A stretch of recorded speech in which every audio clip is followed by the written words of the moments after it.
Hello viewers, இன்றைக்கி நம்ம என்ன பார்க்க போகிறோன்னா 3x3 கியூப் எப்படி சால்வ் பண்ணுறன்ற டுட்டோரியல் வீடியோ தான் இன்றைக்கி பார்க்க போகிறோம்.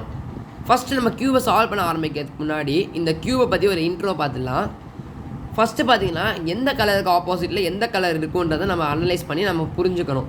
ஃபர்ஸ்ட் பார்த்தீங்கன்னா ஒயிட்டுக்கு ஆப்போசிட்டில் எப்போவுமே எல்லோ இருக்கும், க்ரீனுக்கு ஆப்போசிட்டில் எப்போவுமே ப்ளூ தான் இருக்கும், அண்ட் ரெட்டுக்கு ஆப்போசிட்டில் எப்போவுமே ஆரஞ்சு தான் இருக்கும். இது என்றைக்குமே மறக்காமல் நீங்கள் நான் வச்சுக்கணும். அப்போ தான் இந்த கியூபை சால்வ் பண்ணும்போது உங்களுக்கு எந்த டவுட்டும் வராது. நெக்ஸ்ட் பார்த்தீங்கன்னா நம்ம பீசஸ் பற்றி பார்த்துக்கலாம்.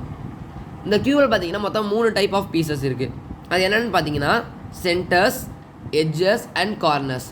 சென்டர்ஸ் பார்த்தீங்கன்னா ஃபிக்ஸ்டாக இருக்கும், எங்கேயும் நவராது, அதை சுற்றி தான் மற்றதெல்லாம் நவரும். அதோட சென்டர்ஸ் பார்த்தீங்கன்னா ஒரே ஒரு கலர் தான் இருக்கும்.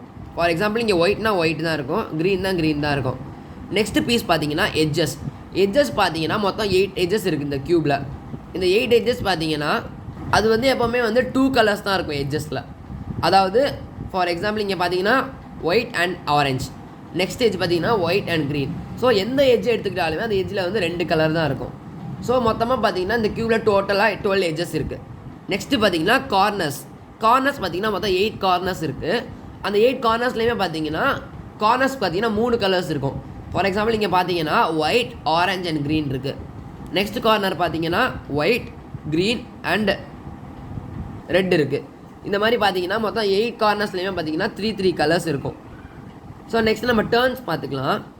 இது பார்த்தீங்கன்னா right clockwise, right anti clock wise, left clock wise, left anti clock wise, front clock wise, front anticlockwise, down clockwise, down anti-clockwise, up clockwise, up anti-clockwise. இப்படி வச்சுக்கோங்க. இப்போ பார்த்தீங்கன்னா உங்களுக்கு புரியறதுக்காக காட்டுறேன். இது back clockwise, back anti-clockwise. So டர்ன்ஸ்லாம் புரிஞ்சிருக்கும்னு நினைக்கிறேன்.